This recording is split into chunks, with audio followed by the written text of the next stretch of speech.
Pradeep Joshi channel को subscribe करना बिल्कुल फ्री है। सब्सक्राइब करें और इस बेल आइकन को दबाएं हमारे नए वीडियोस सबसे पहले देखने के लिए।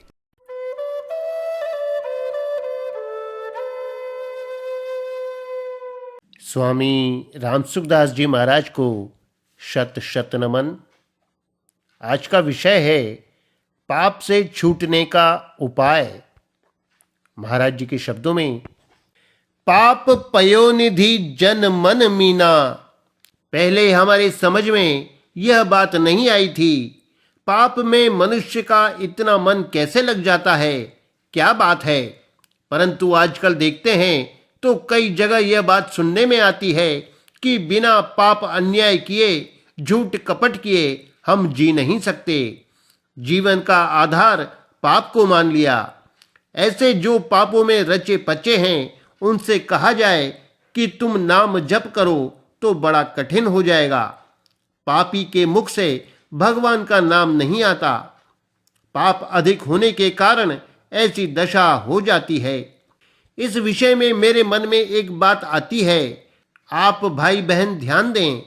हम तो हिम्मत करके राम राम करेंगे ही, ऐसा पक्का निश्चय करके नाम जप में लग जाओ तो पाप ठहरेगा नहीं।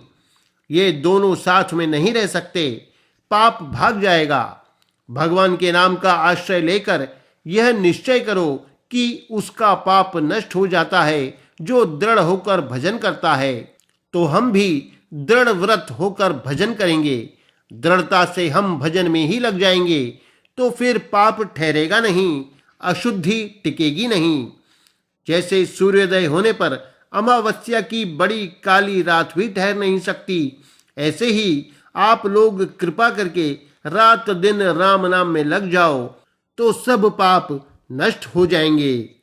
एक संत थे, उनसे किसी ने पूछा, महाराज आप कहते हैं कि पाप मत करो, पाप तो हमसे छूटता नहीं, परंतु हमारे से पाप छूट जाए ऐसा कोई उपाय बतलाओ। पाप छोड़ने की हमारी हिम्मत नहीं होती। संत ने कहा, तुम रात दिन राम राम जप में ही लग जाओ। पाप पयोनिधि जन मन मीना। ऐसे पापी लोगों को भी यह उपाय संत ने बताया। हमने तो परंपरा से सुना, उनसे इतना ही कहा गया कि तुम राम राम करो।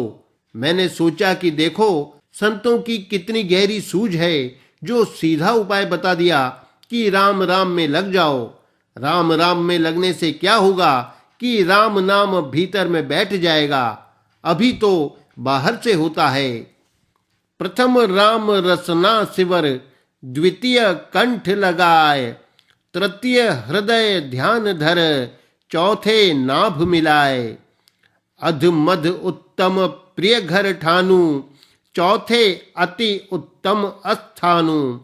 ये चहु बिन देखे आसरमा, राम भगति को पावे मरमा। ऐसे जब राम नाम भीतर उतरेगा तो भीतर जाने पर वह सब काम कर लेगा। शुद्धि, पवित्रता, निर्मलता, भगवान की भक्ति जो आनी चाहिए सब आ जाएगी।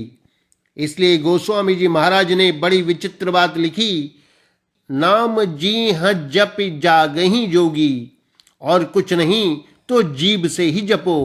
तज जपस तदर्थ भावनम। भगवान के नाम का जप करे और भीतर ही भीतर ध्यान होता रहे, उसका तो फिर कहना ही क्या है। जीभ मात्र से नाम जपने से योगी जाग जाता है। जो नाम का जप करते हैं जीभ मात्र से ही, वे भी ब्रह्मा जी के प्रपंच से वियुक्त होकर विरक्त संत हो जाते हैं।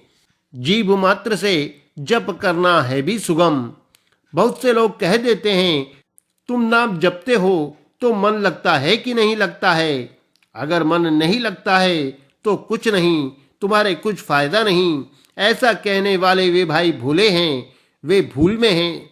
इस बात को जानते ही नहीं, क्योंकि उन्होंने कभी नाम जप करके देखा ही नहीं। पहले मन लगेगा, पीछे जप करेंगे, ऐसा कभी हुआ है और होगा कभी? ऐसी संभावना है क्या? पहले मन लग जाए और पीछे राम राम करेंगे, ऐसा नहीं होता। नाम जपते जपते ही नाम महाराज की कृपा से मन लग जाता है। हरि से लागा रहो भाई, तेरे बिगड़ी बात बन जाई, राम जी से लागा रहो भाई। इसलिए नाम महाराज की शरण लेनी चाहिए। जीभ से ही राम राम राम शुरू कर दो, मन की परवाह मत करो। परवाह मत करो इसका अर्थ यह नहीं है कि मन मत लगाओ। इसका अर्थ यह है कि हमारा मन नहीं लगा, इससे घबराओ मत कि हमारा जप नहीं हुआ। यह बात नहीं है। जप तो हो ही गया, अपने तो जपते जाओ। हमने सुना है, माला तो कर में फिरे, जीभ फिरे मुख माही। मनवा तो चहुदिशि फिरे, यह तो सुमिरन नाही। भजन होगा नहीं, यह कहाँ लिखा है? यहाँ तो सुमिरन नहीं ऐसा लिखा है। सुमिरन नहीं होगा यह बात ठीक है, क्योंकि मनवा तो चहुदिशि फिरे, मन संसार में घूमता है तो सुमिरन कैसे होगा? सुमिरन मन से होता है, परंतु यह तो जप नहीं कहाँ लिखा है? जप तो हो ही गया। जीभ मात्र से भी अगर हो गया तो नाम जप तो हो ही गया। हमें एक संत मिले थे, वे कहते थे कि परमात्मा के साथ आप किसी तरह से ही अपना संबंध जोड़ लो, ज्ञान पूर्वक जोड़ लो और मन बुद्धि पूर्वक जोड़ लो, तब तो कहना ही क्या है। और नहीं तो जीभ से ही जोड़ लो। केवल राम नाम का उच्चारण करके भी संबंध जोड़ लो, फिर सब काम ठीक हो जाएगा। आग बिना मन के छू जाएगी तो भी वह जलाएगी ही। ऐसे ही भगवान का नाम किसी तरह से ही लिया जाए। भाएं कुभाएं अलख आलसहूं, नाम जपत मंगल दिस दसहूं। इसका अर्थ उल्टा नहीं लेना चाहिए कि हम कुभाव से ही नाम लें और मन लगावे ही नहीं।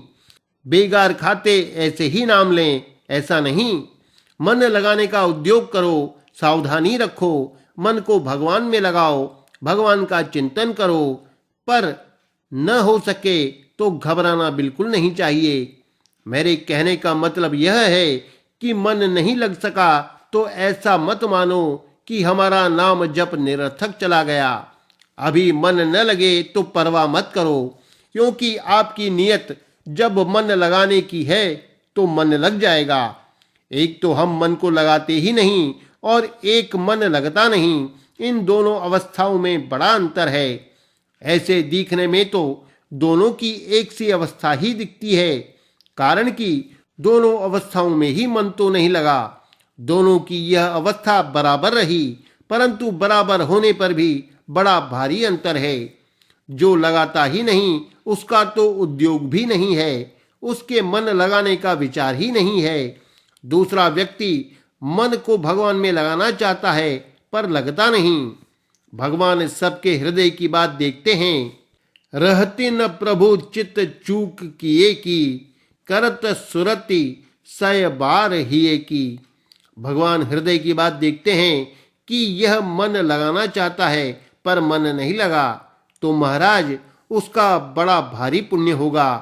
भगवान पर उसका बड़ा असर पड़ेगा। वे सबकी नियत देखते हैं। अपने तो मन लगाने का प्रयत्न करो, पर न लगे तो उसमें घबराओ मत और नाम लिए जाओ।